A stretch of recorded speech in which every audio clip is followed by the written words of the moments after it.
کی قوت، اللہ کے المتین ہونے کا اندازہ ہو سکتا ہے. مثلاً آسمان کی تخلیق، اس کی وسعت اور اس کی بلندی انسان کو مبہوت کر دیتی ہے. اللہ تعالیٰ خود بھی چیلنج کرتے ہیں، اَأَنتُمْ أَشَدُّ خَلْقًا أَمِ السَّمَاءُ بَنَاهَا، کیا تمہیں پیدا کرنا مشکل کام ہے یا آسمان جسے اس نے بنایا، اللہ نے بنایا. ایک اور جگہ پر فرمایا وَبَنَيْنَا فَوْقَكُمْ سَبْعًا شِدَادًا، ہم نے تمہارے اوپر 7 مضبوط آسمان بنا دیے. پھر اسی طرح پہاڑوں کی قوت کی طرف اللہ تعالیٰ نے توجہ دلائی. فرمایا ثم قست قلوبکم من بعد ذلك فہی کالحجارۃ او اشد قسوہ، ایسی واضح نشانیاں دیکھنے کے بعد تمہارے دل سخت ہو گئے جیسے پتھر ہوں، چٹانیں ہوں، یا اس سے بھی زیادہ سخت. پھر اسی طرح لوہے میں بھی اللہ نے طاقت رکھی ہے. وَأَنزَلْنَا الْحَدِيدَ فِيهِ بَأْسٌ شَدِيدٌ وَمَنَافِعُ لِلنَّاسِ، اور لوہا بھی نازل کیا جس میں بڑا زور ہے اور لوگوں کے لیے اور بھی بہت سے فائدے ہیں. پھر اسی طرح بجلی میں اللہ نے طاقت رکھی. وَيُسَبِّحُ الرَّعْدُ بِحَمْدِهِ وَالْمَلَائِكَةُ مِنْ خِيفَتِهِ وَيُرْسِلُ الصَّوَاعِقَ فَيُصِيبُ بِهَا مَن يَشَاءُ وَهُمْ يُجَادِلُونَ فِي اللَّهِ وَهُوَ شَدِيدُ الْمِحَالِ، اور بادل کی گرج اس کی حمد کے ساتھ تسبیح کرتی ہے، اور فرشتے بھی اس کے خوف سے، اور وہ کڑکنے والی بجلیاں بھیجتا ہے، پھر انہیں جس پہ چاہتا ہے ڈال دیتا ہے، جبکہ وہ اللہ کے بارے میں جھگڑ رہے ہوتے ہیں اور وہ بہت سخت قوت والا ہے. یعنی تیز آندھی، طوفان، بارش، اولے اور یہ تمام قدرتی آفات جب تھوڑا سا بھی اپنی حد سے یا ایک روٹین سے زیادہ ہونے لگتی ہیں تو انسان ان کے سامنے بالکل بے بس ہو جاتا ہے. پھر اسی طرح اللہ تعالیٰ نے فرشتوں کو پیدا کیا اور ان کو بھی طاقت دی، اور ان میں سے بعض کو بعض پر طاقتور بنایا. جیسے جبریل علیہ السلام کے بارے میں اللہ تعالیٰ فرماتے ہیں علمہ شدید القویٰ، کہ یہ انہیں زبردست قوتوں والے جبریل نے سکھائی ہے، یعنی یہ کلام ان کا سکھایا ہوا ہے اللہ کی طرف سے لا کر. ایک اور جگہ پر فرمایا انہ لقول رسول کریم ذی قوت عند ذی العرش مکین، کہ یہ قرآن ایک معزز رسول یعنی فرشتے کا قول ہے، وہ لے کر آیا ہے اس کو اللہ کے پاس سے، جو بڑا طاقتور اور صاحب عرش کے ہاں بڑے رتبے والا ہے. یعنی اللہ تعالیٰ نے جبریل علیہ السلام کو ایک خاص قسم کی قوت عطا کی، لیکن یہ قوت دینے والا اللہ ہی ہے.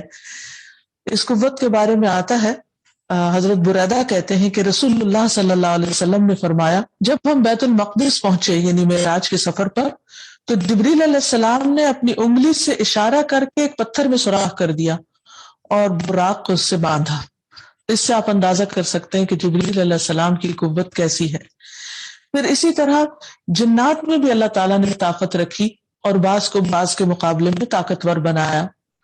حضرت سلیمان علیہ السلام کی مجلس میں ایک جن کے بارے میں آتا ہے کہ جب ملکہ سبا کا تخت لانا تھا تو قال افریت من الجن انا آتیک به قبل ان تقوم من مقامک وانی علیہ لقوی امین، اور ایک دو ہیکل جن نے کہا آپ کے دربار کو برخاست کرنے سے پہلے میں اسے لا سکتا ہوں جس میں میں اس کام کی پوری قوت رکھتا ہوں اور امانت دار بھی ہوں. یعنی سلیمان علیہ السلام کے جو لشکر تھے ان میں بڑے بڑے طاقتور لوگ بھی تھے، لیکن حقیقت میں یاد رکھیے کہ کسی بھی طاقت کو دیکھ کر یہ یاد رہے کہ اس سے بڑی طاقت تو اللہ کی ہے، وہ تمام طاقتوں کا مالک ہے.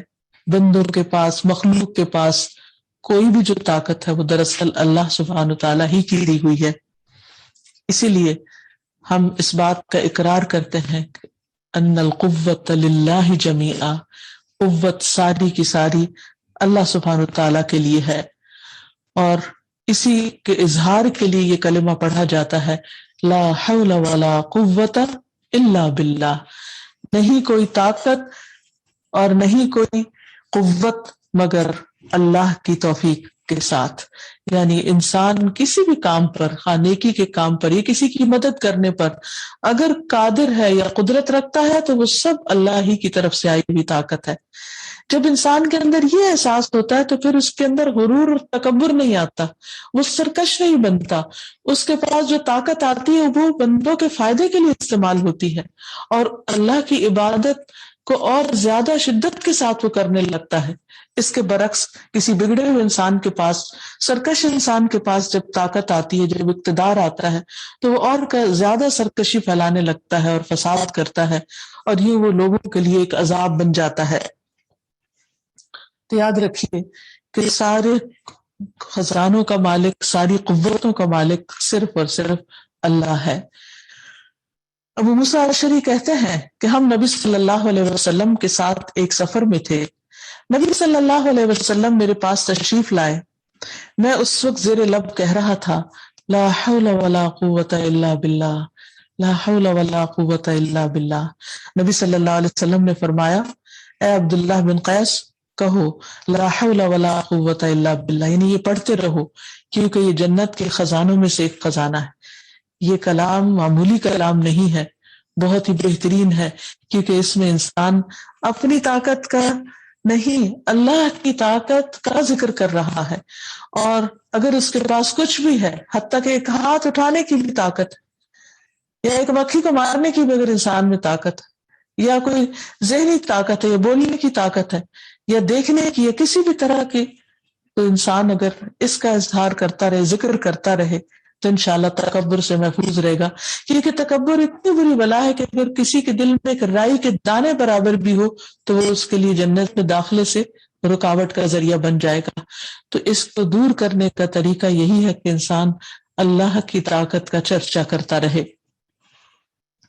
جب انسان یہ کہتا ہے تو دراصل بندہ اپنے آپ کو اللہ کے سپرد کر دیتا ہے، اور اللہ تعالیٰ اس کا ضامن ہو جاتا ہے۔ لا حول ولا قوت الا باللہ جنت کے دروازوں میں سے ایک دروازہ بھی ہے۔ قیس بن سعد کہتے ہیں کہ ایک مرتبہ ان کے والد نے نبی صلی اللہ علیہ وسلم کی خدمت کے لیے مجھے بھیجا۔ نبی صلی اللہ علیہ وسلم میرے پاس سے گزرے تو اس وقت میں نماز پڑھ چکا تھا۔ نبی صلی اللہ علیہ وسلم نے مجھے اپنے پاؤں کے ساتھ ٹھوکر ماری اور فرمایا کیا میں تمہیں جنت کے دروازوں میں سے ایک دروازے کا نہ بتاؤں؟ میں نے عرض کیا کیوں نہیں؟ نبی صلی اللہ علیہ وسلم نے فرمایا وہ دروازہ لا حول ولا قوت الا باللہ ہے، کیونکہ اس طرح بندہ اپنے آپ کو دراصل اللہ تعالیٰ کے سپرد کر دیتا ہے کہ اللہ میرے پاس کوئی طاقت نہیں، میرے پاس کوئی زور نہیں، سب کچھ تو تیرا ہی ہے، اور جو تو چاہے وہی ہوتا ہے۔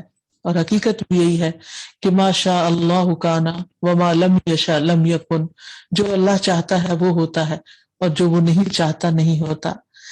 پھر یہ کلمہ اتنا خوبصورت ہے کہ اس سے جنت میں پودے لگتے ہیں۔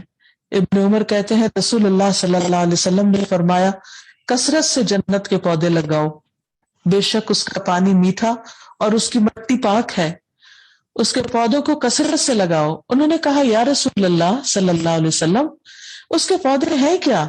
فرمایا ما شاء اللہ لا قوت الا باللہ، لا حول ولا قوت الا باللہ، یعنی ما شاء اللہ اور لا حول ولا قوت الا باللہ پڑھنے سے جنت میں پودے لگتے ہیں۔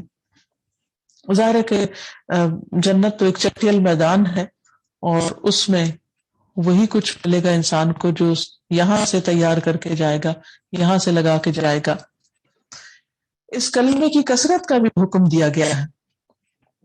ابو ذر کہتے ہیں کہ مجھے میرے خلیل نے 7 چیزوں کی وصیت کی کہ میں مساکین سے محبت کروں، ان سے قریب رہوں، اپنے سے نیچے والے کو دیکھوں، اوپر والے کو نہ دیکھوں، میں صلہ رحمی کروں اگر کہ کوئی مجھ سے رشتہ توڑے، اور یہ کہ میں لا حول ولا قوت الا باللہ کی کثرت کر دوں، اور حق بات کہوں خواہ وہ تلخ ہی کیوں نہ ہو، اور میں اللہ کے بارے میں کسی ملامت کرنے والے کی ملامت کی پرواہ نہ کروں، اور یہ کہ میں لوگوں سے کچھ نہ مانگوں۔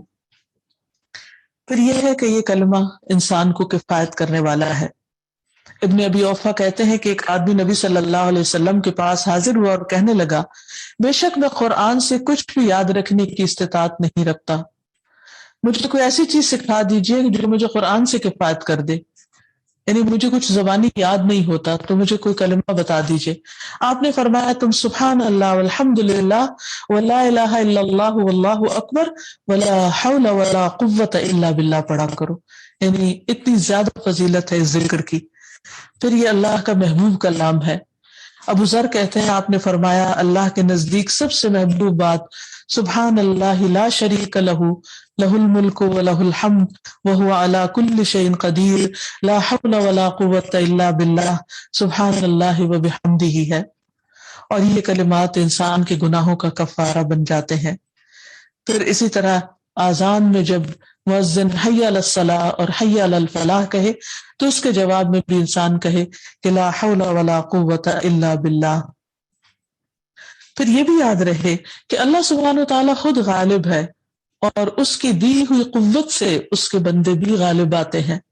اللہ تعالیٰ کا وعدہ ہے کتب اللہ لأغلبن انا ورسلی ان اللہ قوی عزیز، اللہ نے لکھ دیا ہے کہ ضرور با ضرور میں غالب رہوں گا، اور میرے رسول بھی یقیناً، یعنی ان کو بھی اللہ تعالیٰ غلبہ عطا کرے گا، اور تاریخ اس بات پر گواہ ہے۔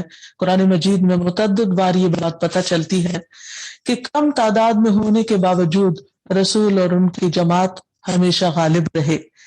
یقیناً اللہ بڑی قوت والا اور سب پر غالب ہے، اور اللہ سبحانہ و تعالیٰ اپنے ہر کام پر غالب ہے، وہ جو چاہے کر سکتا ہے۔ سورۃ یوسف میں آتا ہے واللہ غالب علی امرہ ولکن اکثر الناس لا یعلمون، اور اللہ اپنا حکم نافذ کرنے پر غالب ہے، لیکن اکثر لوگ یہ بات جانتے نہیں ہیں، اور وہ جلد مایوس ہو جاتے ہیں، اور وہ سمجھتے کہ شاید اللہ تعالیٰ ان کا کام کرنے والا نہیں۔ پھر اسی طرح کوئی چیز اس کو عاجز نہیں کر سکتی، کوئی چیز اس کو نیچا نہیں دکھا سکتی، اور پھر اللہ تعالیٰ جب اپنے بندوں کو غالب کرتا ہے تو ان بندوں کو بھی کوئی نیچا نہیں دکھا سکتا۔ فرمایا وَلَيَنْصُرَنَّ اللَّهُ مَن يَنْصُرُهُ إِنَّ اللَّهَ لَقَوِيٌّ عَزِيزٌ، یقیناً اللہ ضرور اس کی مدد کرے گا جو اس کی مدد کرے گا، بے شک اللہ تعالیٰ بہت قوت والا اور سب پر غالب ہے۔ اس لیے بندوں کو چاہیے کہ وہ کثرت کے ساتھ اللہ تعالیٰ سے دعا کرتے رہیں، اور اللہ ہی کی دی ہوئی طاقت کے ساتھ دنیا میں پیش آنے والی مشکلات کا مقابلہ کریں۔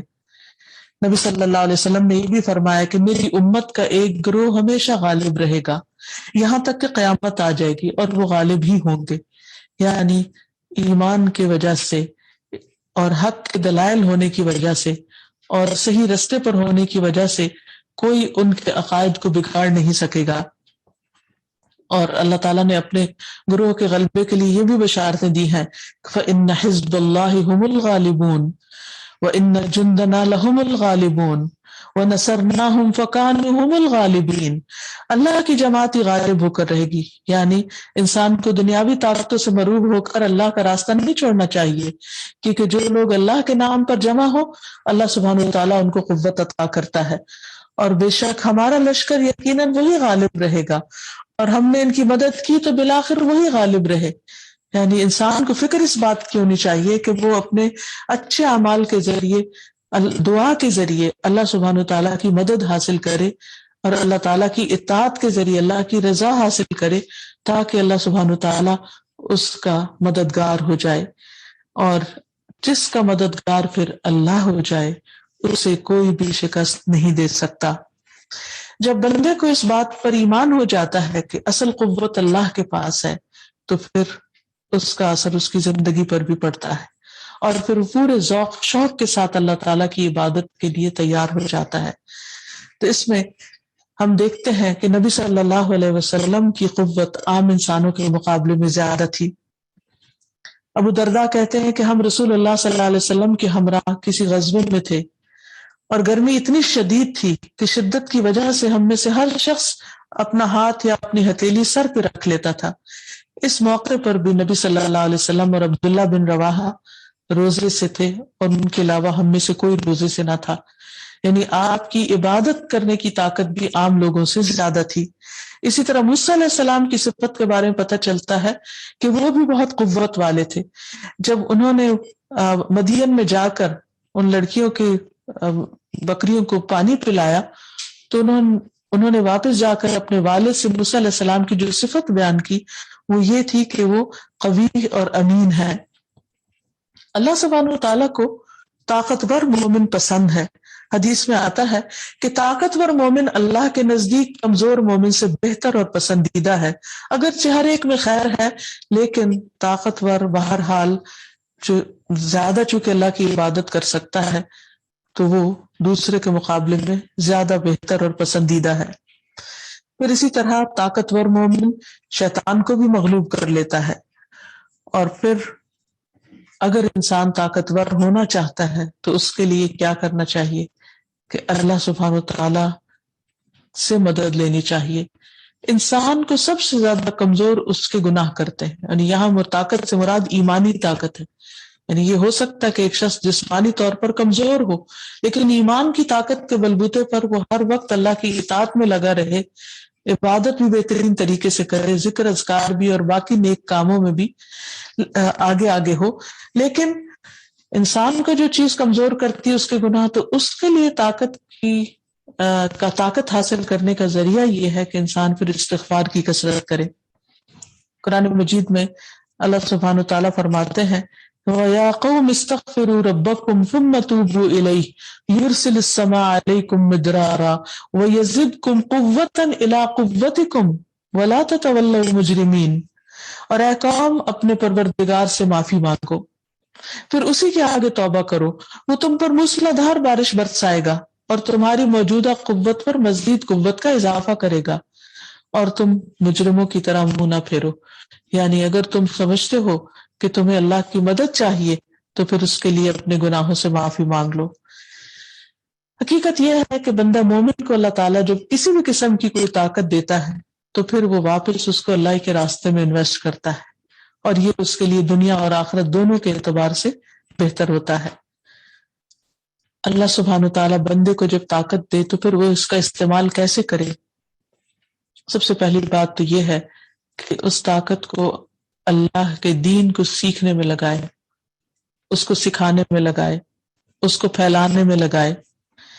اللہ سبحانہ وتعالیٰ نے جب یحییٰ علیہ السلام کو کتاب دی تو فرمایا یا یحییٰ خذ الکتاب بقوہ، اے یحییٰ کتاب کو مضبوطی سے تھام لو۔ موسیٰ علیہ السلام کو اللہ تعالیٰ نے جب تورات کی تختیاں دی تو فرمایا فخذھا بقوہ، ان کو مضبوطی سے پکڑو۔ تو گویا مومن کی طاقت دنیا میں فساد پھیلانے کے لیے نہیں ہوتی، مومن کی طاقت خیر اور بھلائی کو عام کرنے میں صرف ہوتی، اور اس وجہ سے وہ خیر کو کثرت کے ساتھ پھیلا سکتا ہے، جس کی وجہ سے اس کا اجر بھی کئی گنا بڑھ جاتا ہے عام لوگوں کے مقابلے میں۔ پھر اسی طرح انسان کو مختلف سکلز سیکھنے چاہیے، وہ بھی اس کے لیے قوت کا باعث ہوتے ہیں۔ مختلف علوم سیکھنے چاہیے، دینی اور دنیاوی دونوں طرح کے علوم، اور پھر انہیں اللہ تعالیٰ کی اطاعت میں لگانا چاہیے۔ یعنی دنیا کے علوم حاصل کر کے بھی انسان انسانیت کی بھلائی میں جب ان کو استعمال کرے تو وہ اللہ کی رضا میں ہو، نافرمانی میں نہ ہو۔ اور پھر طاقت کے غلط استعمال سے بھی انسان بچے، کیونکہ جو شخص دوسروں کے ساتھ ظلم اور زیادتی کرتا ہے وہ اللہ تعالیٰ کی پکڑ سے بچ نہیں سکتا۔ ایسی طاقت کا استعمال انسان کے لیے خسارے کا باعث ہو سکتا ہے۔ نبی صلی اللہ علیہ وسلم نے فرمایا 10 آدمیوں کے امیر کو بھی قیامت کے روز اس حال میں لایا جائے گا کہ وہ جکڑا ہوا ہوگا، یا اس کا عدل اس کو آزاد کرائے گا یا اس کا ظلم اس کو ہلاک کر دے گا۔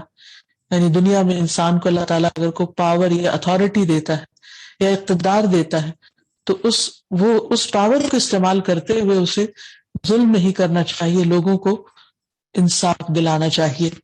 پھر اسی طرح نہ صرف یہ کہ انسانوں کو انسان اپنے ظلم سے بچائے بلکہ جانوروں کو بھی ظلم سے محفوظ رکھے۔ نبی صلی اللہ علیہ وسلم نے فرمایا اگر تمہارے وہ گناہ معاف ہو جائے جو تم جانوروں پر کرتے ہو تو بہت سے گناہ معاف ہو جائیں گے۔ یعنی انسان سمجھتا ہے کہ یہ بے جان ہے، یہ کوئی جواباً احتجاج نہیں کر سکتے، ہمارا کچھ بگاڑ نہیں سکتے، تو ہم ان کے ساتھ جیسا چاہیں سلوک کریں، جتنا چاہے سامان ان پہ لا دیں، جیسے چاہے کھانا دیں، پیاسا رکھیں، کچھ بھی کریں، ہمارا کچھ بگڑے گا نہیں، کیونکہ یہ ہمارا کچھ کر نہیں سکتے، نقصان نہیں دے سکتے ہمیں۔ حالانکہ مومن ہر ایک کے لیے رحیم، شفیق اور مہربان ہوتا ہے. اس کی قوت اللہ کی اطاعت میں لگتی ہے، کسی پر ظلم کرنے میں نہیں. اور آخر میں یہ کہ جب انسان کو اللہ سبحانہ تعالیٰ کی ان صفات کا علم ہو جائے تو پھر اللہ تعالیٰ سے دعا بھی کرے، اور اللہ تعالیٰ کی قوت کا اقرار کرتے ہوئے اور اپنی عاجزی کا اظہار کرتے ہوئے دعا کرے.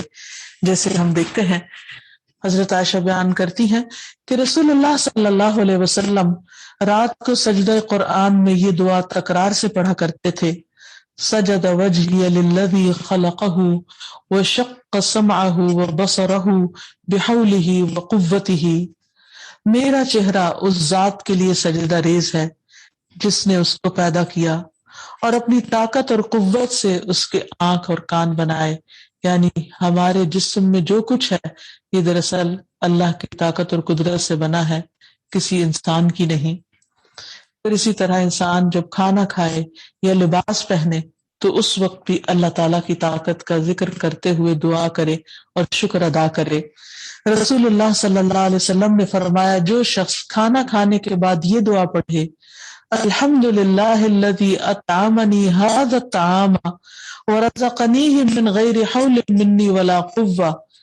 تمام تعریفیں اللہ کے لیے ہیں جس نے مجھے یہ کھانا کھلایا اور میری کسی قوت اور طاقت کے بغیر مجھے عطا کیا. اس کے اگلے اور پچھلے گناہ معاف کر دیے جائیں گے. اب انسان کھانا کھا کر اٹھا ہے لیکن اللہ کی طاقت اور اللہ کی بڑائی کا ذکر کر رہا ہے تو وہ کھانا بھی اجر و ثواب کا باعث ہے.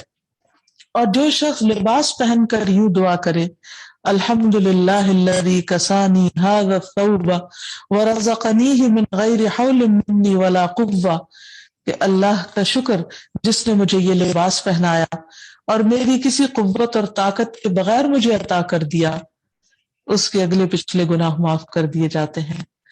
اور جب انسان کسی بھی قسم کی اپنے اندر کمزوری یا ویکنس محسوس کرے تو اللہ کی قوت کا وسیلہ دے کر اللہ کو پکارے. اللہ سبحانہ تعالیٰ ہمیں ہمارے نفس کے شر سے بچائے اور ہمارے شر سے دوسروں کو محفوظ رکھے، اور جو بھی اللہ نے ہمیں نعمتیں عطا کی ہیں انہیں اپنی راہ میں اور اپنی فرما برداری میں لگانے کی توفیق عطا کرے. قاهر يا الله أنت الحسيب يا الله أنت الشافي يا الله أنت المبين يا الله أنت الوكيل يا الله أنت القيوم يا الله أنت المتين يا الله أنت السبوح يا الله لا إله إلا الله محمد رسول الله لا إله إلا الله محمد رسول الله. ہم انشاءاللہ اللہ سبحانہ تعالیٰ کے نام الولی پر بات کریں گے. ولی کا معنی ہوتا ہے دوست، مددگار، ناصر، رفیق، پشت پناہ، مشکل وقت میں کام آنے والا. اللہ سبحانہ تعالیٰ اپنے دوستوں کا مددگار ہے اور ہر جگہ، ہر موقع پر، ہر وقت، ہر طرح سے کام آنے والا ہے. انسان کے لیے اس سے بڑی خوش قسمتی کی بات کوئی نہیں ہو سکتی کہ اس کا دوست اللہ ہو، اس کا مددگار اللہ ہو اور وہ اللہ سبحانہ تعالیٰ کی سرپرستی میں ہو، اور جب مشکل پیش آئے تو اسی کی پشت پناہی اس کو حاصل ہو. لیکن یہ کیسے ہوتا ہے؟ اس کے لیے ہمیں قرآن و سنت سے رہنمائی کی ضرورت ہے. تو آئیے ہم دیکھتے ہیں کہ اللہ سبحانہ تعالیٰ کس طرح اپنے بندوں کا دوست ہے. اسے بندوں کی دوستی کی ضرورت نہیں، وہ ہر چیز سے بے نیاز ہے، لیکن یہ بندوں کے لیے ایک بہت بڑے شرف کی بات ہے کہ اللہ سبحانہ تعالیٰ انہیں اپنی رحمت سے نوازتا ہے. قرآن مجید میں اللہ تعالیٰ فرماتے ہیں: أَلَمْ تَعْلَمْ أَنَّ اللَّهَ لَهُ مُلْكُ السَّمَاوَاتِ وَالْأَرْضِ وَمَا لَكُم مِّن دُونِ اللَّهِ مِن وَلِيٍّ وَلَا نَصِيرٍ. کیا آپ یہ نہیں جانتے کہ آسمانوں اور زمین کی فرما روائی اللہ ہی کے لیے ہے؟ یعنی ہر چیز کا مالک وہ ہے اور ہر چیز پر اسی کا حکم چلتا ہے. اور یہ کہ اللہ کے سوا تمہارا کوئی سرپرست اور مددگار نہیں، یعنی اگر وہ تمہاری مدد نہ کرے تو کوئی اور تمہاری مدد کر نہیں سکتا. تو اس سے یہ پتہ چلتا ہے کہ حقیقی دوست اور سرپرست دراصل اللہ سبحانہ تعالیٰ ہی ہے. لیکن لوگوں نے اللہ کو چھوڑ کر اوروں کو اپنا سرپرست بنا لیا، اوروں سے مدد چاہتے ہیں، اوروں سے دوستی ہے۔ تو اس کے بارے میں اللہ تعالیٰ فرماتے ہیں ام اتخذوا من دونہ اولیاء، کیا انہوں نے اللہ کو چھوڑ کے اوروں کو اپنا مددگار سمجھ لیا، اوروں کو اپنا سرپرست بنا لیا ہے۔ فاللہ هو الولی، پس اللہ ہی دراصل دوست ہے، وہ دراصل مددگار ہے، وہ کارساز ہے۔ وَهُوَ يُحْيِي الْمَوْتَى، اور وہی مردوں کو زندہ کرتا ہے۔ وَهُوَ عَلَى كُلِّ شَيْءٍ قَدِيرٌ، اور وہ ہر چیز پر پوری پوری قدرت رکھتا ہے۔ یعنی اللہ سبحانہ تعالیٰ ہی حقیقی معنوں میں تمہارا آقا ہے، سردار ہے، رب ہے، مالک ہے، تمہارے سارے کام بنانے والا ہے۔ لہٰذا یہ کیسے ہو سکتا ہے کہ تم اس سے منہ موڑ کر اس کی مخلوق کی طرف اپنی نظریں اٹھاؤ اور ان سے توقع رکھو کہ وہ تمہاری مدد کریں گے؟ اسی لیے اللہ تعالیٰ فرماتے ہیں وَأَنذِرْ بِهِ الَّذِينَ يَخَافُونَ أَن يُحْشَرُوا إِلَىٰ رَبِّهِمْ لَيْسَ لَهُم مِّن دُونِهِ وَلِيٌّ وَلَا شَفِيعٌ لَعَلَّهُمْ يَتَّقُونَ، اور آپ اس وحی کے ذریعے ان لوگوں کو ڈرائیے، خبردار کیجیے جو اس بات سے ڈرتے ہیں کہ انہیں ان کے پروردگار کے ہاں اکٹھا کیا جائے گا، جس کے بغیر ان کا نہ کوئی حمایتی ہوگا اور نہ کوئی سفارشی ہوگا، اسی طرح شاید وہ پرہیزگار بن جائے۔ یعنی دنیا میں انسان پھر بھی اللہ سبحانہ تعالیٰ کو بھول کر زندگی بسر کر سکتا ہے، اپنے کام نکال سکتا ہے، لیکن ایک دن ایسا آنے والا ہے جب ہم سب اس دنیا کو چھوڑ کر اللہ سبحانہ تعالیٰ کی طرف واپس پلٹ کر جانے والے ہیں، اور وہاں اللہ کے سوا کوئی بھی پھر مددگار نہ ہوگا، اللہ کے اذن کے بغیر کوئی اور سفارش بھی نہ کر سکے گا۔ تو انسان کی عقل مندی اسی میں ہے کہ وہ دراصل اس کو دوست بنائے جو دنیا اور آخرت دونوں میں کام آنے والا ہے۔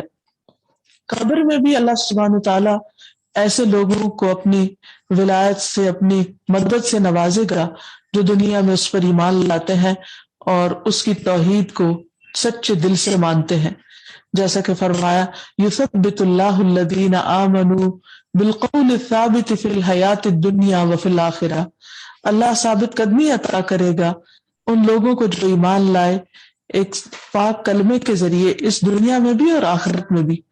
یعنی جب انسان پاک کلمے سے مراد لا الہ الا اللہ ہے کہ سب کی نگیشن کر کے انسان اپنا سارا اعتماد، توکل، بھروسہ اللہ سبحانہ تعالیٰ پر کر لیتا ہے اور اسی کو اپنا اصل مددگار سمجھتا ہے، تو پھر اللہ تعالیٰ اسے کہیں بھی تنہا نہیں چھوڑتا، کیونکہ اللہ سبحانہ تعالیٰ اپنے دوستوں کا دوست ہے اور اپنے دشمنوں کا دشمن ہے۔ براء ابن عازب کہتے ہیں کہ ابو سفیان نے احد کے دن کہا ان لنا العزى ولا عزى لكم، بے شک ہمارے لیے عزا یعنی ایک بت ہے جو ہمارا مددگار ہے اور تمہارا کوئی بھی عزا نہیں، یعنی تمہاری مدد کرنے والا کوئی نہیں۔ آپ نے فرمایا اس سے جواب کیوں نہیں دیتے؟ صحابہ نے عرض کیا یا رسول اللہ صلی اللہ علیہ وسلم اس کا کیا جواب دیا جائے؟ آپ نے فرمایا یوں کہو اللہ مولانا ولا مولا لکم، اللہ ہمارا مولا ہے، اللہ ہمارا دوست ہے، اللہ ہمارا ولی ہے، وہ ہے ہمارا سرپرست، وہ ہے ہمارا کام بنانے والا، وہ ہے ہماری مدد کرنے والا، اور تمہارا کوئی مولا نہیں، کیونکہ حقیقی مولا تو اللہ رب العزت ہی ہے۔ پھر یہ بھی یاد رہے کہ اللہ سبحانہ تعالیٰ اپنے انبیاء کا دوست ہے۔ پھر یہ کہ اللہ سبحانہ تعالیٰ اپنے انبیاء کا دوست ہے۔ جندب رضی اللہ عنہ فرماتے ہیں کہ میں نے رسول اللہ صلی اللہ علیہ وسلم سے آپ کی وفات سے 5 دن پہلے سنا کہ آپ فرما رہے تھے کہ میں اللہ تعالیٰ کے سامنے اس چیز سے بری ہوں کہ تم میں سے کسی کو اپنا دوست بناؤں، کیونکہ اللہ تعالیٰ نے مجھے اپنا خلیل بنایا ہے، جیسے کہ ابراہیم علیہ السلام کو خلیل بنایا تھا۔ خلیل کا معنی بھی دوست ہوتا ہے، اور اگر میں اپنی امت میں سے کسی کو اپنا خلیل بناتا تو ابو بکر رضی اللہ عنہ کو بناتا۔ تو اس سے یہ پتہ چلتا ہے کہ اللہ سبحانہ تعالیٰ اپنے انبیاء کو اپنی خاص دوستی سے نوازتا ہے۔ یعنی اللہ تعالیٰ ویسے تو سب کا ولی ہے، سب کا مولا ہے، لیکن خصوصی طور پر اپنے خاص بندوں کا، جن میں سب سے پہلے نمبر پر انبیاء آتے ہیں، لیکن ان کے علاوہ بھی باقی ایمان والوں کا بھی دوست ہے۔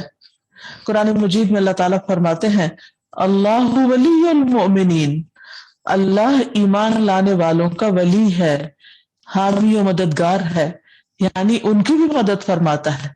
اس لیے جب انسان اللہ تعالیٰ پر ایمان لے آتا ہے تو اسے چاہیے کہ پھر اللہ تعالیٰ کی مدد پر ہی بھروسہ رکھے کہ مشکل وقت میں وہی کام آئے گا۔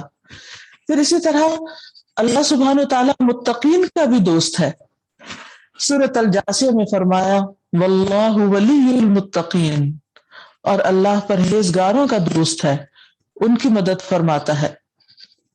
ویسے بھی اللہ تعالیٰ کا وعدہ ہے کہ اگر تم تقوی اختیار کرو گے تو وہ تمہیں وہاں سے رزق عطا کرے گا، وہاں سے تمہاری مدد کرے گا جہاں سے تم سوچ بھی نہیں سکتے، تمہارے وہم و گمان میں بھی نہیں ہوگا۔ اور تقوی کا معنی ہے کہ انسان ہر کام اللہ سے ڈرتے ہوئے کرے اور اللہ سبحانہ تعالیٰ کے سامنے جواب دہی کے احساس سے وہ کسی بھی غلط چیز کو اختیار نہ کرے، خواہ اس کے لیے وہ چیز کتنی بھی اٹریکٹیو کیوں نہ ہو۔ پھر اسی طرح اللہ سبحانہ تعالیٰ صالحین کے دوست ہیں، یعنی نیک لوگوں کے جو اچھے کام کرتے ہیں۔ سورۃ الاعراف میں فرمایا ان ولی اللہ الذی نزل الکتاب وہو یتولی الصالحین، میرا سرپرست تو وہ اللہ ہے جس نے یہ کتاب نازل کی ہے اور وہی نیک آدمیوں کی سرپرستی فرماتا ہے۔ یعنی اگر کوئی شخص یہ چاہتا ہے کہ اسے اپنی زندگی کے مختلف امور میں اللہ تعالیٰ کی مدد حاصل رہے تو اس کے لیے ضروری ہے کہ وہ اللہ تعالیٰ کی رضا کے کام کرے، جن چیزوں کا اللہ تعالیٰ نے حکم دیا ہے ان کو اختیار کرے، اور جن چیزوں سے بچنے کا حکم دیا ہے ان چیزوں سے سب سے زیادہ بچنے والا ہو۔ اور یہ بھی یاد رہے کہ اللہ کے دوست ہوتے کون ہیں؟ وہ جنہیں دیکھ کر اللہ ہی یاد آئے۔ نبی صلی اللہ علیہ وسلم نے اللہ تعالیٰ کے اس فرمان کہ خبردار بے شک اللہ کے دوستوں پر نہ کوئی خوف ہوگا نہ کوئی غم، اس کے بارے میں فرمایا کہ اللہ تعالیٰ کے اولیاء وہ لوگ ہیں جنہیں دیکھ کر اللہ یاد آ جاتا ہے۔ ہم سب تو کہتے ہیں کہ ہم اللہ کو دوست بناتے ہیں یا اللہ ہمارا مددگار ہے، یا ہم کہتے ہیں کہ حسبنا اللہ و نعم الوکیل، نعم المولا و نعم النصیر، کافی ہے ہمیں اللہ اور بہترین مولا اور بہترین مددگار ہے۔ لیکن کیا واقعی اللہ تعالیٰ بھی ہمیں اپنا دوست سمجھتا ہے؟ ہم اس کی دوستی کے قابل کب ہو سکتے ہیں؟ جب ہمیں دیکھ کر لوگوں کو رب یاد آ جائے، ہم لوگوں کو رب کی یاد دلانے والے بن جائیں۔ اور اگر واقعی کسی کو یہ مقام حاصل ہو جائے تو اس سے بڑی خوش نصیبی کوئی نہیں۔ دنیا میں آپ دیکھیے کہ جب کسی انسان کی دنیاوی اعتبار سے کسی بڑے انسان سے دوستی ہو جاتی ہے تو وہ اپنے آپ کو بہت خوش قسمت سمجھتا ہے، اور دوسرے لوگ بھی اس کے اس تعلق پر رشک کرتے ہیں۔ لیکن دنیا میں سب انسان فانی، ان کے پاس جو کچھ ہے وہ سب ختم ہونے والا ہے۔ اللہ سبحانہ و تعالیٰ نے ہمیں پیدا کیا اور وہی ہر چیز کا مالک ہے، اور یہ پوری کائنات اس کی ملکیت ہے۔ تو اگر کسی کی اللہ سبحانہ و تعالیٰ سے دوستی ہو جاتی ہے، اللہ تعالیٰ اس کو اپنا دوست بنا لیتا ہے، تو اس سے بڑی خوش قسمتی کی بات کوئی ہو نہیں سکتی، کیونکہ پھر اس کے بعد انسان کے لیے فائدے ہی فائدے ہیں۔ سب سے بڑا فائدہ یہ ہے کہ اللہ تعالیٰ ایسے لوگوں کو اندھیروں سے نکال لیتا ہے، گمراہی سے نکال لیتا ہے، بھٹکنے سے بچا لیتا ہے۔ ارشاد باری تعالیٰ ہے اللہ ولی الذین آمنوا یخرجہم من الظلمات الی النور والذین کفروا اولیاؤہم الطاغوت یخرجونہم من النور الی الظلمات اولئک اصحاب النار ہم فیہا خالدون۔ اللہ ان لوگوں کا دوست ہے جو ایمان لائے، وہ انہیں کفر اور شرک کے اندھیروں سے نکال کر اسلام کی روشنی کی طرف لے آتا ہے۔ جنہوں نے کفر اختیار کیا ان کے دوست طاغوت ہیں، یعنی شیطان ہیں، جو انہیں روشنی سے نکال کر اندھیروں کی طرف لے جاتے ہیں، یعنی بھٹکا دیتے ہیں، گمراہ کر دیتے ہیں۔ ایسے ہی لوگ دوزخ والے ہیں اور وہ ہمیشہ اس میں رہیں گے۔ یعنی انسان کے لیے اللہ تعالیٰ کی دوستی اور مدد اور سرپرستی کا سب سے بڑا فائدہ یہ ہے کہ انسان سیدھے راستے پہ چلتا رہتا ہے۔ پھر اسی طرح جب انسان اللہ تعالیٰ کو پکارتا ہے ہدایت کے لیے، اور جب کبھی زندگی میں کچھ چیزیں انسان پر مشکل ہو جائے یا کنفیوژن کریٹ ہو جائے، اللہ تعالیٰ کے راستے پہ چلتے وقت کوئی چیز مشکل نظر آنے لگے، تو ایسے میں جب بندہ اللہ کو پکارتا ہے تو اللہ تعالیٰ اس کے لیے راہیں آسان کر دیتا ہے۔ اور یہ تو ایک حقیقت ہے کہ جو بندہ سیدھی راہ چاہتا ہے اللہ تعالیٰ اس کو بھٹکنے نہیں دیتا، اس کو تنہا نہیں چھوڑتا، اسے اپنے راستے پر لے آتا ہے۔ اس بات کو سمجھنا چاہیں تو تاریخ کا وہ مشہور واقعہ جو اکرمہ بن ابی جہل کے بارے میں ہے، وہ بہت ہی اس معاملے میں ہماری رہنمائی کرتا ہے۔ کہتے ہیں کہ فتح مکہ کے موقع پر اکرمہ کفر کی حالت میں بھاگ کر سمندر میں سوار ہو گیا، یعنی مکہ پہ جب نبی صلی اللہ علیہ وسلم کا قبضہ ہو گیا تو وہ ڈر کے مارے مکہ سے بھاگ گیا اور سمندر میں چلا گیا۔ اب جس کشتی پہ سوار ہوا تو کشتی طوفان کی زد میں آ گئی۔ کشتی والوں نے اس سے کہا کہ اب تم صرف اللہ کو پکارو، اس لیے کہ تم لوگوں کے معبود اس جگہ کچھ نہیں کر سکتے۔ یعنی سب بے بس اور مجبور اور بالکل ہیلپ لیس ہیں۔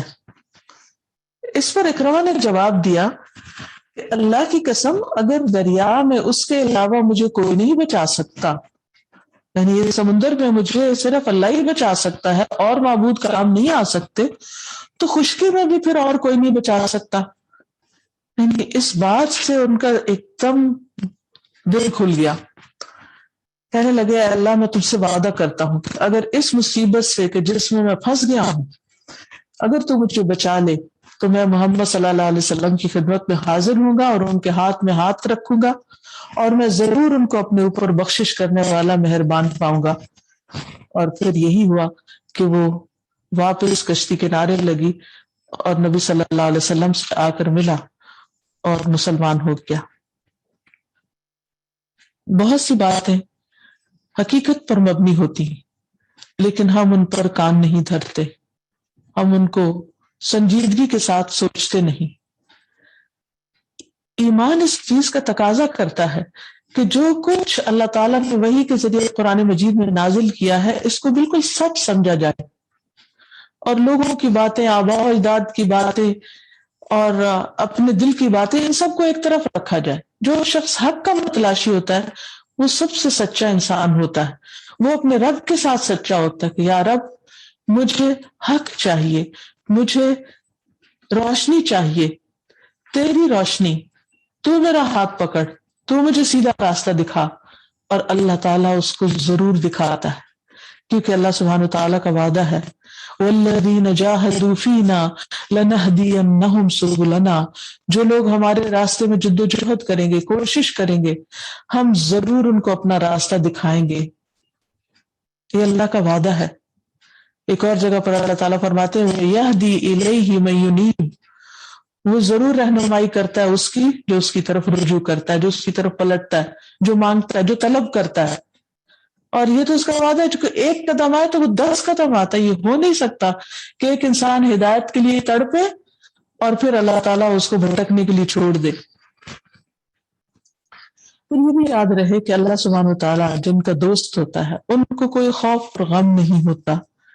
قرآن مجید میں آتا ہے الا ان اولیاء اللہ لا خوف علیہم ولا هم يحزنون الذین آمنوا وکانوا یتقون، سن لو جو اللہ کے دوست ہیں انہیں نہ کچھ خوف ہوگا اور نہ ہی وہ غمگین ہوں گے، جو ایمان لائے اور اللہ سے ڈرتے رہے۔ یعنی اللہ کے دوست کون ہیں؟ جو ایمان لا کر اللہ سے ڈرتے ہیں اور اس ڈر کی وجہ سے غلط کام چھوڑ دیتے ہیں، اللہ تعالیٰ کے ناپسندیدہ کاموں کو چھوڑ دیتے ہیں۔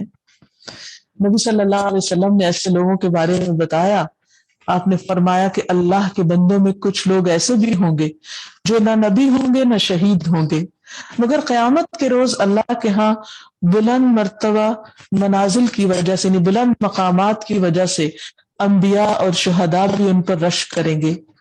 صحابہ نے کہا اللہ کے رسول آپ ہمیں بتائیے کہ وہ کون لوگ ہوں گے؟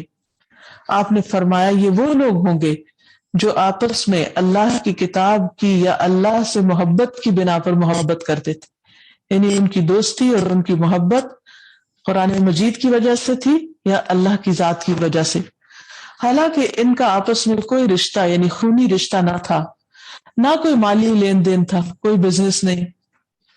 اللہ کی قسم ان کے چہرے پر نور ہوں گے اور وہ لوگ نور پر ہوں گے۔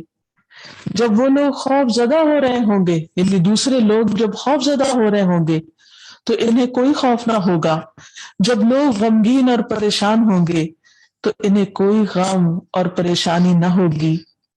پھر آپ صلی اللہ علیہ وسلم نے اس آیت کی تلاوت فرمائی، الا ان اولیاء اللہ لا خوف علیہم ولا هم يحزنون، خبردار سن لو، بے شک اللہ کے دوستوں کو نہ کوئی خوف ہوگا اور نہ وہ غمگین ہوں گے۔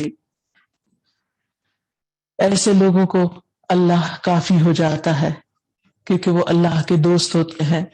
تو اس حدیث سے پتہ یہ چلتا ہے کہ اللہ کے دوست وہ ہیں جو اللہ کی خاطر آپس میں ایک دوسرے سے اللہ کی خاطر دوستی کرتے ہیں۔ ایسے لوگوں کو اللہ سبحانہ وتعالی کافی ہو جاتا ہے۔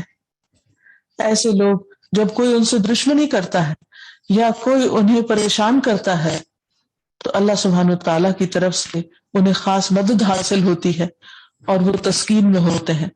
بڑے سے بڑے غم کے موقع پر بھی وہ غم زدہ نہیں ہوتے، بلکہ ان کے دل میں اللہ کی مدد کا یقین ہونے کی بنا پر ایک امن اور قرار ہوتا ہے۔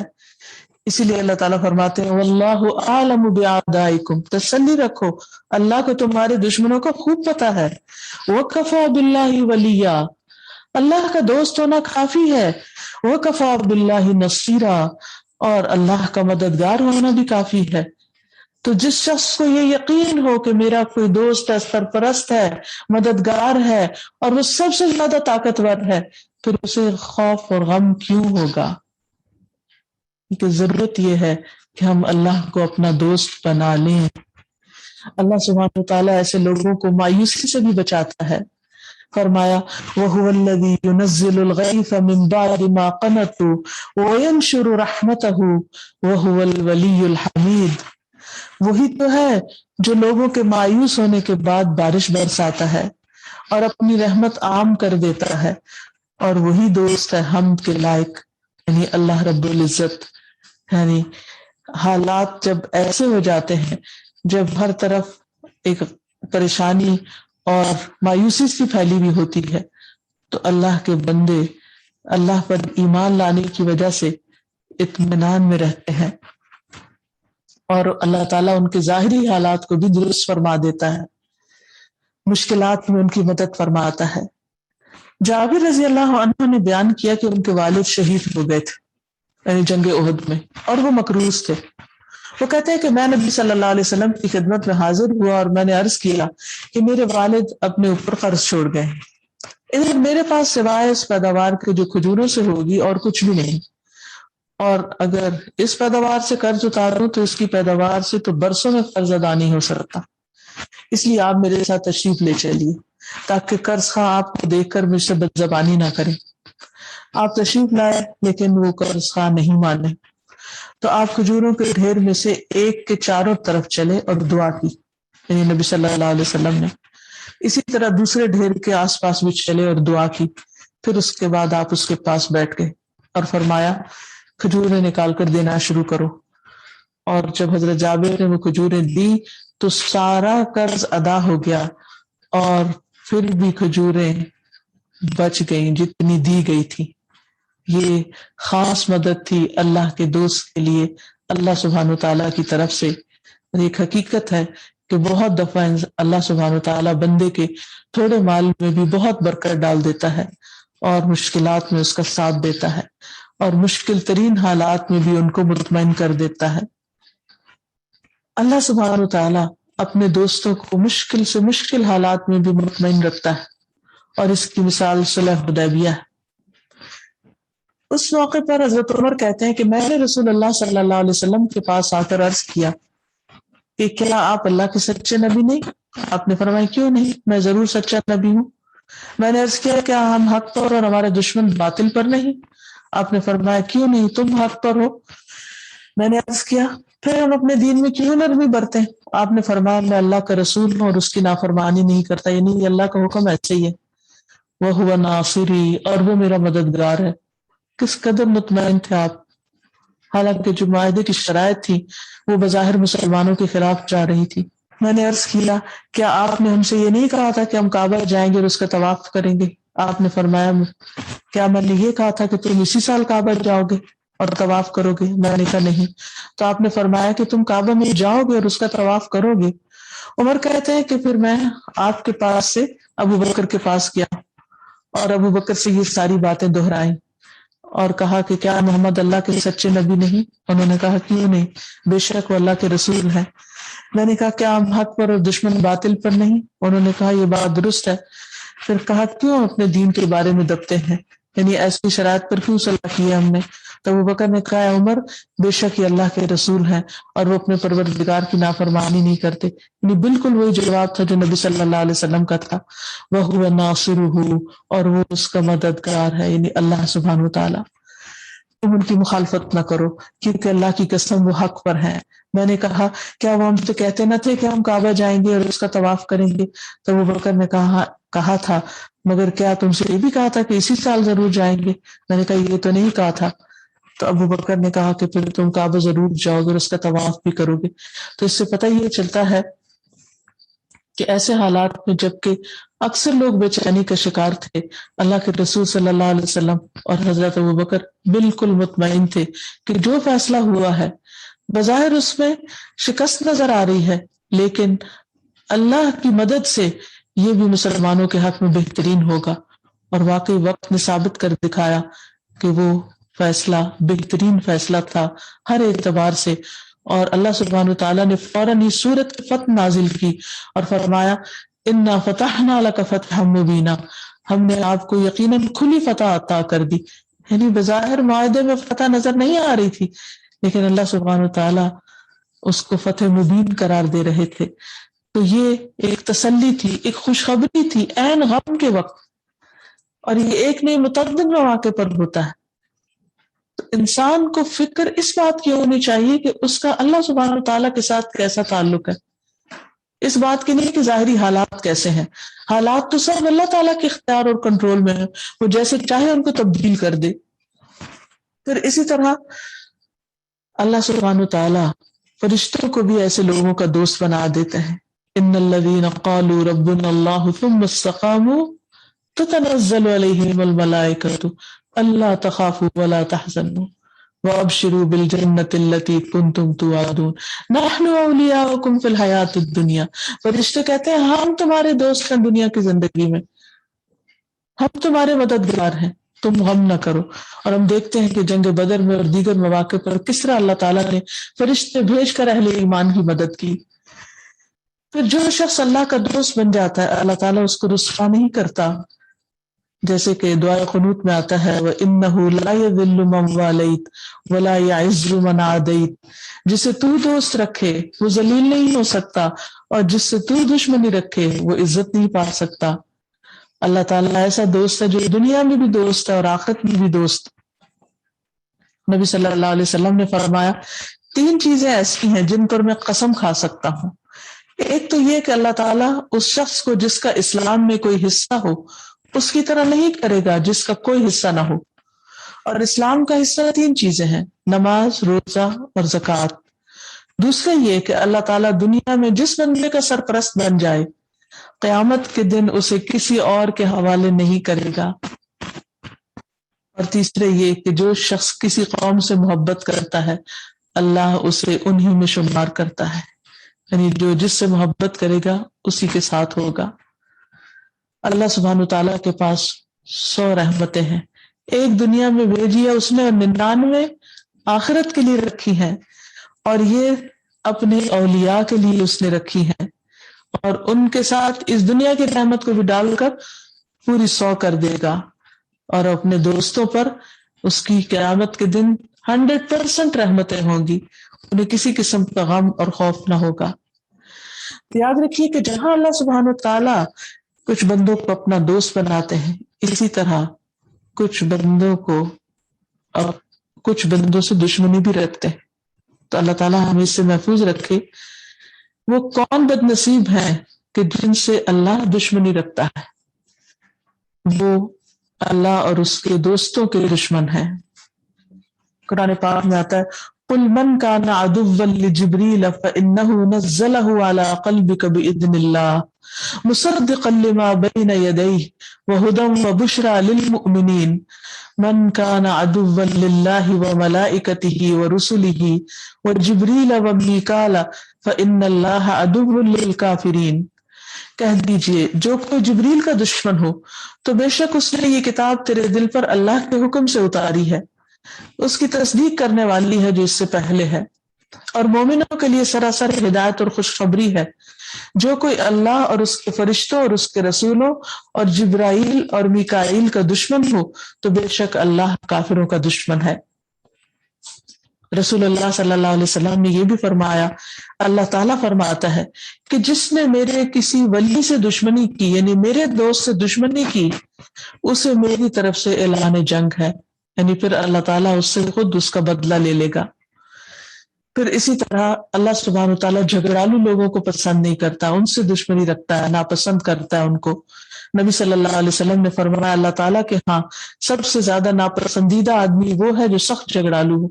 یہاں یہ بات یاد رہے کہ اللہ سبحانہ وتعالیٰ کی اس صفت پر ایمان لا کر، اس کا یقین کر کے اور اس کو سمجھ کر انسان کی زندگی میں پھر اللہ تعالیٰ کی پسند کے مطابق تبدیلی بھی آنی چاہیے. وہ کیا؟ سب سے پہلے کہ انسان اللہ کو دوست بنائے. اصل دوستی اور محبت سب سے بڑھ کر اللہ سبحانہ وتعالیٰ سے ہی ہو. حضرت عبداللہ سے مروی ہے رسول اللہ صلی اللہ علیہ وسلم نے فرمایا اگر میں کسی کو دوست بناتا تو ابو قحافہ کے بیٹے یعنی ابو بکر کو بناتا. جان لو کہ تمہارا ساتھی یعنی محمد اللہ کا دوست ہے. پھر اسی طرح اللہ سبحانہ وتعالیٰ کے علاوہ کسی اور کو اپنا ولی نہیں بنانا چاہیے، کسی اور سے مدد نہیں مانگنی چاہیے، کیونکہ اللہ سبحانہ وتعالیٰ کے علاوہ دوسروں پر بھروسہ کرنا شرک میں شمار ہو جاتا ہے. فرمایا قل اغیر اللہ اتخذ ولیا فاطر السماوات والارض وهو يطعم ولا يطعم قل اغیر اللہ اتخذ ولیا فاطر السماوات والارض وهو يطعم ولا يطعم. آپ ان سے کہیے کیا میں اللہ کو چھوڑ کر کسی اور کو سرپرست بناؤں جس نے آسمان و زمین کو پیدا کیا ہے اور سب کو کھانا کھلاتا ہے اور کسی سے کھانا لیتا نہیں ہے. یعنی اللہ سبحانہ وتعالی ہی اصل مددگار ہے اور اسی کو ہی اپنا مددگار سمجھنا چاہیے اور اپنی ساری دعائیں، حاجات، تمنائیں اسی کے سامنے رکھنی چاہیے. پھر یہ کہ اللہ تعالیٰ کی دوستی پانے کے لیے، اللہ تعالیٰ کی مدد اور حمایت حاصل کرنے کے لیے انسان کو اللہ تعالیٰ کے احکامات پر عمل کرنا چاہیے. اللہ کا سچا ولی وہ ہوتا ہے جو مسلسل اللہ کو راضی کرنے کی کوشش میں ہو اور اللہ تعالیٰ کی نافرمانی نہ کرے. وہ اپنے دل، زبان، اپنے باقی اعضاء کے ساتھ اللہ تعالیٰ کی اطاعت کے کام کرے. اللہ تعالیٰ فرماتے ہیں انما ولیکم اللہ ورسولہ والذین آمنوا الذین یقیمون الصلاة ویؤتون الزکاة وهم راکعون ومن یتول اللہ ورسولہ والذین آمنوا فإن حزب اللہ هم الغالبون. تمہارے دوست صرف اللہ اور اس کا رسول اور وہ لوگ ہیں جو ایمان لائے ہیں. کون ہے وہ ایمان والے؟ جو نماز قائم کرتے ہیں، زکوٰۃ دیتے ہیں اور وہ جھکنے والے ہیں یعنی رکوع کرنے والے ہیں. اور جو کوئی اللہ اور اس کے رسول کو اور ان لوگوں کو دوست بنائے جو ایمان لائے ہیں تو یقیناً اللہ کا گروہ ہی وہ لوگ ہیں جو غالب ہیں، یعنی الٹیمیٹلی سکسیس انہی کے لیے ہے. تو اللہ کے دوست جو ہیں وہ اللہ کے اطاعت گزار اور فرما بردار ہوتے ہیں، لہٰذا انسان کی محبت ایسے لوگوں سے ہونی چاہیے. پھر یہ کہ انسان کو فرائض کی ادائیگی بہت پابندی کے ساتھ کرنی چاہیے، فرائض کی بہت فکر ہونی چاہیے. حدیث میں آتا ہے کہ میرا بندہ جن جن عبادتوں سے میرا قرب حاصل کرتا ہے اور کوئی عبادت مجھ کو اس سے زیادہ پسند نہیں جو میں نے اس پر فرض کی ہے. یعنی فرائض نماز روزہ حج زکوٰۃ جو فرائض ہیں ان کی ادائیگی اللہ تعالیٰ کو سب سے زیادہ محبوب ہے. اور پھر بندہ فرائض ادا کرنے کے بعد نفل عبادتیں کر کے مجھ سے اتنا قریب ہو جاتا ہے کہ میں اس سے محبت کرنے لگتا ہوں. یعنی اللہ کی محبت حاصل کرنے کا ذریعہ فرائض کی ادائیگی کے ساتھ ساتھ نوافل کی ادائیگی بھی ہے. پھر میں جب اس سے محبت کرنے لگ جاتا ہوں تو میں اس کا کان بن جاتا ہوں جس سے وہ سنتا ہے، اس کی آنکھ بن جاتا ہوں جس سے وہ دیکھتا ہے، اس کا ہاتھ بن جاتا ہوں جس سے وہ پکڑتا ہے، اس کا پاؤں بن جاتا ہوں جس سے وہ چلتا ہے. اگر وہ مجھ سے مانگتا ہے تو میں اسے دیتا ہوں، اگر وہ کسی دشمن یا شیطان سے میری پناہ مانگتا ہے تو میں اسے محفوظ رکھتا ہوں. اور میں جو کام کرنا چاہتا ہوں اس میں مجھے اتنا تردد نہیں ہوتا جتنا اپنے مومن بندے کی جان نکالنے میں ہوتا ہے. وہ موت کو پسند نہیں کرتا اور مجھے بھی اسے تکلیف دینا برا لگتا ہے. دیکھیے کہ اللہ سبحانہ وتعالیٰ کی محبت جس کو حاصل ہو جائے پھر اس کے کیا کہنے.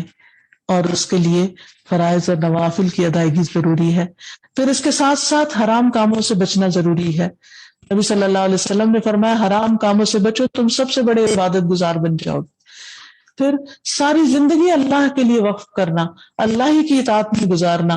جیسے قل ان صلاتی و نسکی و محیای و مماتی للہ رب العالمین، کہہ دیجئے بے شک میری نماز اور میری قربانی، میرا جینا اور میرا مرنا سب کچھ اللہ رب العالمین کے لیے ہے. ایسا شخص جو اللہ کا دوست ہوتا ہے یا اللہ کو اپنا دوست بنانا چاہتا ہے وہ ہر کام میں اللہ کی رضا کو سب سے پہلے رکھتا ہے کہ میرے اس عمل سے اللہ راضی بھی ہے یا نہیں.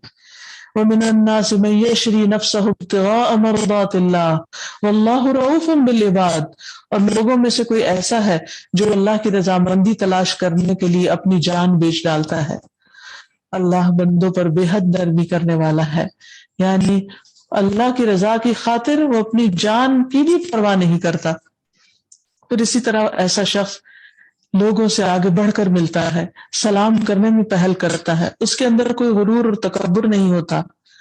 نبی صلی اللہ علیہ وسلم نے فرمایا لوگوں میں اللہ کے نزدیک سب سے زیادہ وہ شخص قریب ہے جو سلام کرنے میں پہل کرتا ہے، یعنی لوگوں کی کیئر کرنے والا، پھر نیک اعمال کرنے والا.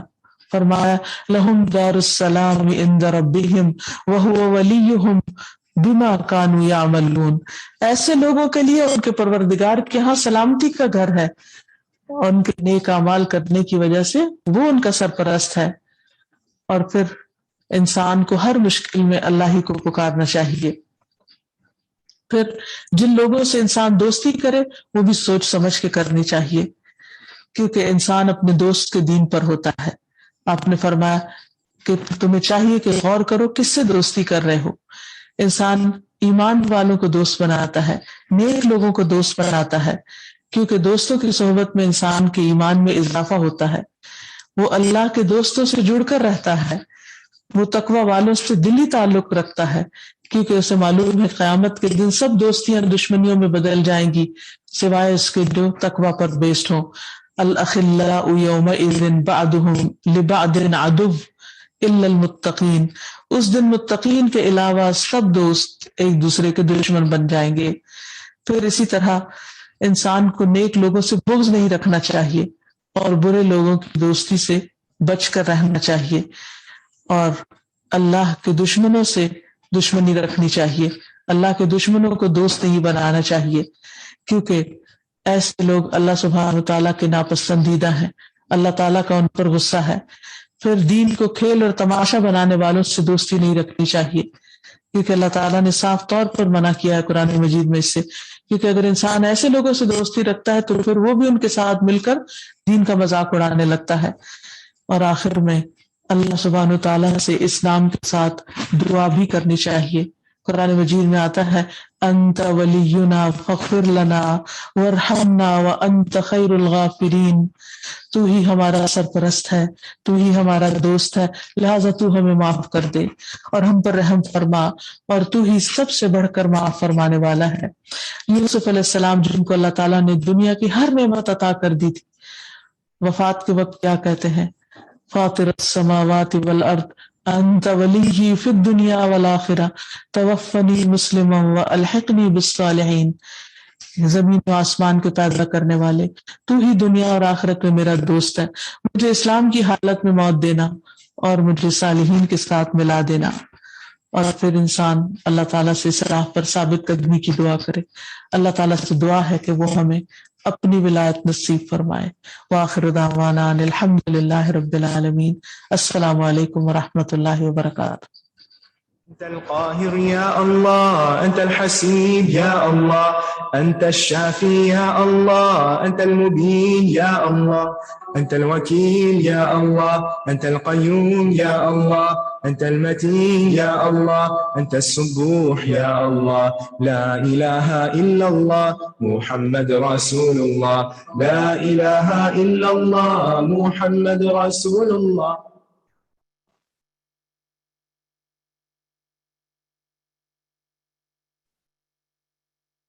السلام علیکم ورحمۃ اللہ وبرکاتہ۔ کیسے ہیں آپ سب لوگ؟ کتنا آپ لوگوں نے آج انجوائے کیا؟ الحمدللہ اللہ سبحانہ تعالیٰ کے اتنے خوبصورت نام، اور آج تو مجھے بہت محبت آ رہی تھی الحمدللہ کثیرہ کہ کتنے ہم لوگ خزانے سیکھ رہے ہیں الحمدللہ۔ پہلے جب ہم اللہ سبحانہ تعالیٰ کے نام پڑھتے تھے ان چیزوں کا ہمیں بالکل بھی اندازہ نہیں ہوتا تھا۔ آپ لوگوں کو پتہ تھا اتنی باتوں کا، اللہ سبحانہ تعالیٰ کی اتنی صفات ہمیں جس میں نظر آ رہی ہیں الحمدللہ کثیرہ۔ الحمدللہ اللہ تعالیٰ کا بہت شکر، اور اس شکر کے ساتھ انشاءاللہ تعالیٰ چلیں ہم اپنے ریویو کا آغاز کرتے ہیں، دیکھتے ہیں آپ لوگوں نے کیسے نوٹس بنائے ہیں، اور میں بھی کچھ باتیں انشاءاللہ تعالیٰ آپ لوگوں کے ساتھ شیئر کروں گی۔ نحمدہ ونصلی علی رسولہ الکریم، اما بعد، فاعوذ باللہ من الشیطان الرجیم، بسم اللہ الرحمن الرحیم۔ رب اشرح لی صدری ویسر لی امری واحلل عقدۃ من لسانی یفقہوا قولی۔ ربنا زدنا علما اللہم فقہنا فی الدین، ربی یسر ولا تعسر وتمم بالخیر، آمین یا رب العالمین۔ اللہم اجعل عملی کلہ صالحا واجعلہ لوجہک خالصا ولا تجعل لأحد فیہ شیئا، آمین۔ چلیں سب سے پہلے ہم دیکھتے ہیں کون کون سے نام ہم نے سیکھی الحمدللہ کثیرہ۔ القوی، جس کا مطلب ہے نہایت طاقتور، نہایت مضبوط، یعنی اللہ سبحانہ تعالیٰ کی طاقت سب سے زیادہ طاقت ہے۔ اور اس طاقت کا ہم لوگ اس طرح اندازہ لگا سکتے ہیں کہ دیکھیں اللہ سبحانہ تعالیٰ نے اتنی بڑی دنیا کو پیدا کیا، اتنے لوگوں کو پیدا کیا، اور سب کی شکلیں مختلف اور سب کے حالات مختلف۔ اس چیز کو آپ لوگ نوٹس کرتے ہیں نا؟ اور اتنے اتنے بڑے درخت اور اتنی بڑی دنیا اللہ سبحانہ تعالیٰ نے بنائی، اور ان میں سے زیادہ لوگ جو ہیں وہ اللہ سبحانہ تعالیٰ کو دیکھیں مانتے ہی نہیں، شرک میں مبتلا، لیکن اللہ تعالیٰ کا دیکھیں طاقت اللہ سبحانہ تعالیٰ کی، اللہ تعالیٰ کی اتنی بڑی رحمت کہ اللہ سبحانہ تعالیٰ سب کو رزق دے رہے ہیں۔ اور مجھے وہ فرعون کی مثال سب سے زیادہ لگتی ہے کہ دیکھیں اس کو اللہ تعالیٰ نے کس طرح دیا اور کس طرح لیا اس سے نا۔ تو اللہ سبحانہ تعالیٰ کی طاقت اور اللہ تعالیٰ کی ملکیت، اس چیز سے ہمیں بہت زیادہ ڈرنا چاہیے کہ جو ہم سمجھتے ہیں نا کہ جب ہمارے پاس کوئی کسی بھی چیز کا ایک چھوٹا سا عہدہ ملتا ہے ہم لوگ ہر چیز کو بھول جاتے ہیں کہ اب میری طاقت ہے، اب میں نے جو کہنا ہے وہی ہوگا۔ تو ایسا بالکل بھی نہیں سوچنا چاہیے، اللہ سبحانہ تعالیٰ کی طاقت کو ہی تسلیم کرنا چاہیے، اور جو دی اللہ تعالیٰ نے اس پہ اللہ تعالیٰ کا شکر ادا کرتے ہوئے عدل کے ساتھ اور پورے احسان کے ساتھ اس کام کو کرنا چاہیے انشاءاللہ۔ اور جس طرح اللہ سبحانہ تعالیٰ قرآن پاک میں بھی فرماتے ہیں، بے شک رب آپ کا وہی ہے بہت قوت والا، بہت زبردست۔ یہ سورہ الہود کی آیہ نمبر ہے 66۔ تو ہمیں اللہ تعالیٰ کی اتنی صفات پڑھنے کے بعد سمجھ آ رہی ہے کہ اللہ تعالیٰ کی طاقت کیسی ہے۔ اگر ہم لوگ کوئی فیصلہ کرتے ہیں، کوئی کام سٹارٹ کرتے ہیں، اس سے زیادہ تر یہ ہوتا ہے کہ ہو جاتا ہے الحمدللہ، اللہ تعالیٰ کی رحمت سے ہم دعا کرتے ہیں، لیکن کبھی کبھار ایسا نہیں ہوتا جیسا ہم نے سوچا ہوتا ہے۔ کہیں ہم نے ٹریول کرنا ہے، کسی بچے کی شادی کرنی ہے، یا کوئی گھر کا کوئی معاملات ہیں، جو بھی کام ہوتا ہے ہمارا، لیکن ہمیں یہ سوچنا چاہیے کہ یہ تو ہم سوچ رہے ہیں کہ ہم یہ کریں گے، لیکن اس کے ساتھ ساتھ اللہ تعالیٰ سے دعا کرنی چاہیے۔ اللہ سبحانہ تعالیٰ کو پتہ ہے کہ اس کام کا آؤٹ کم کیا ہوگا۔ تو اللہ تعالیٰ کی طاقت کو لمحہ لمحہ ہمیں اپنے دماغ میں رکھنا چاہیے کہ اللہ سبحانہ تعالیٰ نے جو فیصلہ کیا، جو اللہ کی طاقت ہے، اس کے آگے میری طاقت یا میرا فیصلہ یا میری حکمت کچھ نہیں چلے گی۔ جب انسان یہ سوچ لیتا ہے نا کہ ہر کام اللہ کے ہاتھ میں ہے، پھر انسان نا امید کبھی بھی نہیں ہوتا، یعنی ہمارا توکل بڑھتا ہے، اللہ تعالیٰ سے ہماری قربت بڑھتی ہے اس چیز سے۔ تو اس چیز کو ہمیں ہمیشہ ہمیشہ اپنے دماغ میں رکھنا چاہیے۔ کوئی کوئی فیصلہ کیا اس کے بعد یہ نہ سوچیں کہ یہ میرا فیصلہ ایسا ہی ہوگا، نہیں، اس کے بعد آپ ہمیں یہ عادت ہونی چاہیے کہ ہم اس کو اللہ سبحانہ تعالیٰ پہ چھوڑ دیں، کیونکہ اللہ سبحانہ تعالیٰ کے فیصلوں کے نفاذ میں کوئی بھی رکاوٹ نہیں ہے، یعنی جو اللہ نے سوچا اس کو کوئی بھی چینج نہیں کر سکتا، تو وہی فیصلہ وہی چلتا ہے جو ہوتا ہے۔ اب جیسے آپ دیکھ لیں کرونا کا آج کل کتنا چل رہا ہے، ابھی فرسٹ والی لیئر آئی ہے، کتنے لوگوں کی ڈیتھ ہوئی ہے، کتنے لوگ بیمار ہوئے، سیکنڈ آئی، پھر ویکسینیشن آ گئی، اس کے بعد تھرڈ آئی، اب دیکھیں ویکسینیشن کے بعد بھی فورتھ ون۔ انسان اپنی کوشش کر رہا ہے، لیکن الٹیمیٹ جو بھی کام ہوتا ہے وہ کیا ہوتا ہے، وہ اللہ سبحانہ تعالیٰ کی طاقت، اللہ تعالیٰ نے جو ہمارے لیے سوچ لیا، جو پلان کر لیا، ہمیں کچھ بھی ہم اس میں نہیں کر سکتے۔ اللہ سبحانہ تعالیٰ پر کوئی غالب نہیں آ سکتا، اللہ سبحانہ تعالیٰ ہر چیز پہ غالب ہے۔ اور ساتھ ہی ساتھ اس کا المتین، یہ تقریباً سیم دیکھیں، نہایت زور والا اور بہت مضبوط، یعنی اللہ سبحانہ تعالیٰ سے کوئی بھی مضبوط نہیں ہے نا اس دنیا میں۔ اور اللہ سبحانہ تعالیٰ، بے شک اللہ وہی ہے خوب رزق دینے والا، قوت والا، نہایت مضبوط۔ اللہ تعالیٰ کے دیکھیں کتنی پیاری یہ صفات ہیں، سبحان اللہ۔ اور آپ لوگ یہ بتائیں کہ جب اللہ سبحانہ تعالیٰ نے اس دنیا کو بنا لیا اور جب ان سب انسانوں کو بنایا، انسانوں نے واپس جانا ہے نا، مٹی میں واپس جانا ہے، تو کیا بیج، آپ نبی کریم صلی اللہ علیہ وسلم کی حدیث سے کیا پتہ چلتا ہے کون سا بیج ہوگا جس سے ہمیں دوبارہ اٹھایا جائے گا، دوبارہ اگایا جائے گا؟ کس نے یہ لکھا تھا اس کے اپنے نوٹس کے اندر؟ چلیں چیک کرتے ہیں آپ نے کیسے نوٹس بنائے، کس نے لکھا تھا، کون سا بیج ہے جس کے ساتھ ہمیں دوبارہ اگایا جائے گا، اس دنیا سے، اس زمین سے، ہماری قبروں سے دوبارہ اٹھایا جائے گا؟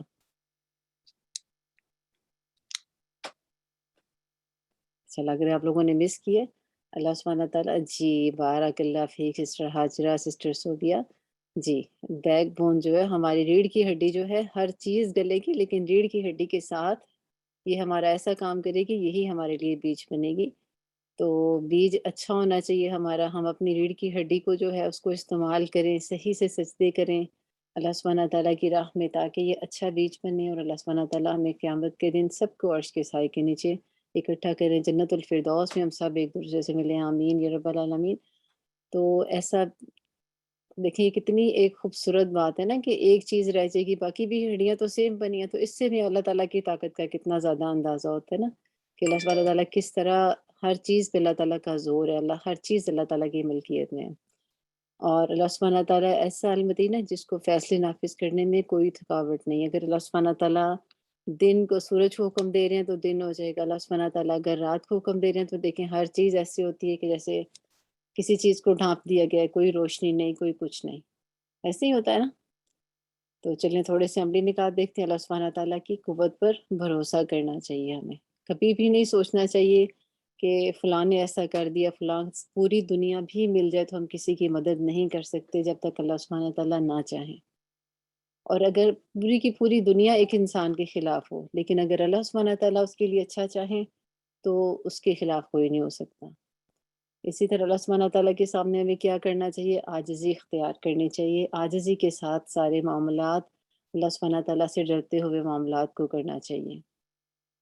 اور تیسرا یہ کہ اللہ سبحانہ تعالیٰ کی قوت کا اظہار کیسے کرنا چاہیے، کس چیز کے ساتھ کرنا چاہیے، یہ کلمہ پڑھ کے، لا حول ولا قوت الا باللہ، اس کو جتنا بڑے کام ہے۔ اچھا کتنے آپ لوگوں نے نکات لکھے ہیں کہ اس کے اور کیا فائدے ہیں؟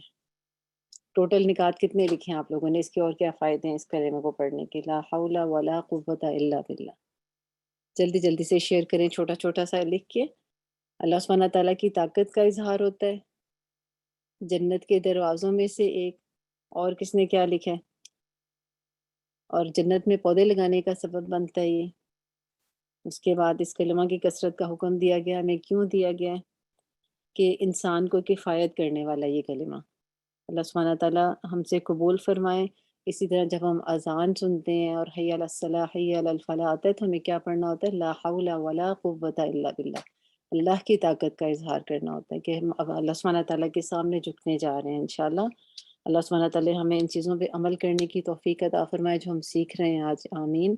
چلیں، الولی، دوست، اور یہ کتنی ایک خوبصورت چیز ہے نا ہماری زندگی میں، جس کے پاس دوست نہیں ہوتا وہ کیسا اس کو لگتا ہے، ہر چیز پھیکی پھیکی سی لگتی ہے، لگتا ہے نا ایسے۔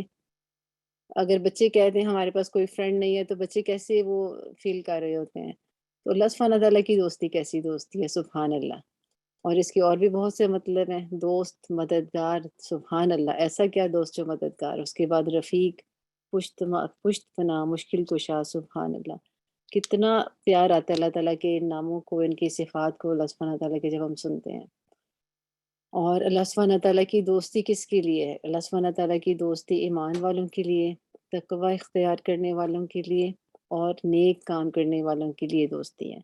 تو اللہ تعالیٰ ہمیں ان معاملات کو، ان چیزوں کو اپنانے کی توفیق عطا فرمائے، آمین۔ ایمان ایسا نہیں کہ صرف منہ سے ہم کہیں کہ ہم مسلمان ہیں، ہمارے کام بھی مسلمانوں والے ہوں اور سچا تقوی ہو ہمارے دل میں۔